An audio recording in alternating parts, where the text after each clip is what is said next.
Howdy champs, my name is Mohit, and guys, in this tutorial I'm going to cover several events in Flash, several commonly used events, some of them not so commonly used. For example, the click event, the double click event, the mouse over, mouse out, mouse up, mouse down, slider events, slider event, mouse wheel event, timer event, enter frame event. Guys, all these events I'm going to cover in one single tutorial. Right, let me start. I'm going to say create new ActionScript 3 file. Next, guys, I'm going to give a different color. Right, let me go with this. Let me click on the polygon tool. Let me go to the polystar tool. Let me go to options. I'm happy to keep the number of sides at 32, start point size at 1, and I'll not select polygon, but I'll select star. I'm going to say OK, and guys, let me draw a star. Right, it's a star with 32 sides, guys. Next, guys, let me just increase the size a little bit. Okay, let me right click, let me say convert to symbol, keeping the registration point center. The type should be movie clip. Let me say OK. Let me give it an instance name of MC. Alright, let's make sure it's in the center, so align to stage should be on. And let's click this icon and this icon. Now it's bang in the center of the stage for sure. Okay, and as I said, the instance name is MC. Let me create one more layer. Let me rename the layer. Let me call it AS3 for ActionScript 3. That's where I'm going to code, guys. The first event is the most simplest of all the events and is the MC.add. Is the click event, guys. Event listener. That's a mouse. Event dot and click in all caps, guys, and then the name of the function I'm going to give it a run. Okay, very simple name. You could have given a different name, but that's absolutely all right. Then the function keyword, guys, that's a run mouse. Sorry, in the parents I need to pass in the event, so that's event colon mouse event. Right, and then, guys, I need to define the function, so I'm going to say MC dot rotation value plus is equal to 30. So every time somebody clicks, I would want the MC to rotate by 30 degrees. Let's test, control enter. No compiler errors, that's the good news. Let me click, and guys, every time I click, you can actually see that the star with 32 sides actually rotates 30 degrees, right? Yeah, 30 degrees. Cool. Let me convert this click event to a double click event. It's very simple, guys. All I need to do is I need to just say double underscore click, double, spelling mistake, guys. Now it turns blue, which is all right, but if I test now, it'll not work, guys. I'll tell you why. See, I'm double clicking and nothing happens, because when you double click like this, Flash understand that you're actually making two single clicks. That'll not work this way. So what you need to do is you need to say MC dot double click enable. You need to enable the double click and set it equal to a value of true. Now things will work, I bet. Now if I double click, guys, you can actually see that it does a 30 degrees every time. Cool. Now that I'm actually done, let me make it a comment. Okay, now, guys, let's see what's next up on the list. We are done with the click, we are done with the double click. Let's check over. It's very simple, guys. All you need to do is you need to replace the double click with the mouse underscore over. All right, control enter to test. So every time I actually go over the movie clip, you see it rotates by 30 degrees. In fact, let me also say MC dot in fact, that's a small MC, so MC dot button mode is equal to true. That'll give you a finger instead of the mouse pointer, guys. That's what I need. Behave like a button. Okay, so mouse over. If we test this time, you see it gives you that finger instead of the mouse pointer. All right, working very well. So what's up on the next? We have a mouse out as well. I'm gonna change this over to out. Yeah, control enter to test. And when I take the mouse over, nothing happens, but when I take it off, you see that rotation happens only when I take it off. Okay, working perfectly. What's up on the list? It's a mouse up and mouse down. I'm gonna change out to mouse up, and let's see what happens. Control enter to test. When I click and keep the button pressed down, nothing happens. But when I release the button, so basically this event is triggered when I actually release the button after pressing it. Okay, that's a mouse up. Let's see what is mouse down. Control enter to test. Now when I click, the moment I click and keep it down, the button down, is when the event gets triggered. Rotates by 30 degrees. Okay, so that's working well as well. Okay, what's there up on the list? Let me delete all these that we have already covered. Let's take up this one next, the mouse wheel one. Okay, let's see how it actually works. So instead of mouse down, let me make it mouse wheel instead. All right, and I'm gonna make a change out here. See guys, what happens when you use the wheel and slide it upwards? Okay, that's when event dot delta is a positive. When you slide it down, event dot delta is a negative. Now how do we actually use the value when it's positive?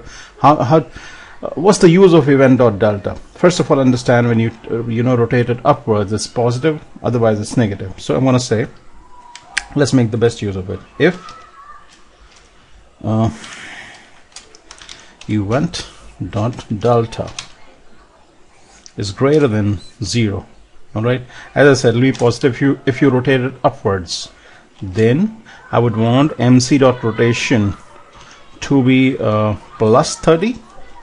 Okay, else if it is negative, which means that the user is actually using the wheelie down, he's wheeling down, not up, else I'm gonna say MC dot rotation property minus is equal to 30. So I would want the object to rotate counterclockwise instead of clockwise. All right, so let's see if I'm actually right. Let me wheel up and down, guys. Okay, and guys, once I'm going upwards, now I'm going downwards. You see, so it actually changes its direction. Once it's clockwise and once it's counterclockwise. All right, very cool. So we've seen the mouse wheel event as well. Let me delete that too. Okay, now let's run a slider event. Okay, let's see how it actually works, for which I'll need a slider. Let me pull it up. Yep, that's a slider. Let me increase the size of the slider. Okay, let me get it out here. Let me give it an instance name of S, and I need to change the script a lot this time. So let me say s.add event listener. Now you'll add an event listener to the slider, not to the MC this time, and I'm gonna have to change all this. I'm gonna say slider event dot thumb underscore drag. That's the way it actually works. And I need to make a change out here as well. I need to say run, and then event, beg your pardon, event colon slider event, right? And then I need to define the function. So MC dot rotation plus is equal to 30, right? Basically increase by 30 every time somebody slides or drags the thumb on the slider. So let's test. Control enter to test. And guys, as you can actually see, no matter in which direction I drag the thumb, okay, the movie clip actually rotates by 30 degrees. Cool, right? Okay, so that's a slider event. So let me delete that too. Okay, so we are left with the timer event and the enter frame event. So I have to remove everything now, and now let's move on to the timer event. Variable my timer. So basically you need to instantiate a timer, guys, a variable. You need to declare a variable of the type timer space equals space new timer. or basically I'm creating a new instance of a timer. I would want to give it a delay in number of milliseconds, so let me go with 100. Okay, and then I need to say how many times I would want it to repeat. Let me say 12.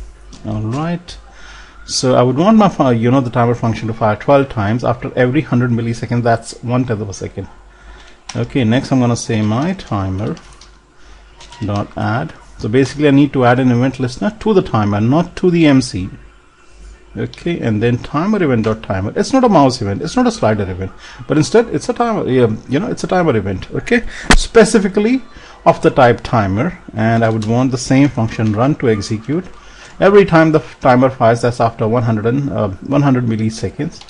Okay, let me define the function. So function keyword run. Okay, and event is a timer event, right? And then let me say mc dot rotation plus is equal to 30 semicolon, control enter to test. Nothing will happen because just creating a timer is not enough. You need to start the timer as well, and that's done this way. My timer dot start method, guys, parent semicolon, control enter to test. And guys, as you can see, after let me run it again. It actually came to a stop. It does one full circle and then it actually comes to a stop. So after every 100 milliseconds it was rotating by 30 degrees. 30 into 12 is 360. Okay, so it actually basically came to a halt after doing one complete circle. Okay, so that was the timer event. And now guys, let me move on to the last one, which is the error frame. Okay, let's see how many minutes this video has already gone into. Barely 12, not much. Okay, now you don't need to add an event listener to anything. You can straight away say add event listener. Okay, it's just an event. It's not a mouse event, it's not a timer event, it's not a slider event. Okay, it's just an event. So event dot error frame. Now enter frame events fire at the FPS, guys. The FPS for flash is 24. The frames per second is 24. So this event will get triggered at 24 times in one single second. Basically every time it encounters a new frame. But if there is just one single frame, then it actually fires 24 times, which is the default. You could have changed that too. Okay, so enter frame and run, right, small case run. Okay, so the function keyword, name of the function, pass the event inside the parenthesis. It's actually an event, not a mouse event, not a timer event, not a slider event, just an event. And then define the function. Pretty simple. mc dot rotation plus is equal to 30. So as I said, this will rotate 24 times in one single second, guys. So 24 into 30, 720 degrees in one single second. Believe it or not. Control enter to test. There it goes, guys. It's going at the rate of 24 times in one single second, and every time the function fires, it rotates 30 degrees. All right, very cool. So guys, I'm actually done with all the events that I promised in one single tutorial, all packed into one. I hope you see it was a good learning session for you, and I hope to see you very soon next time. You have a good day, guys. Bye bye. Peace.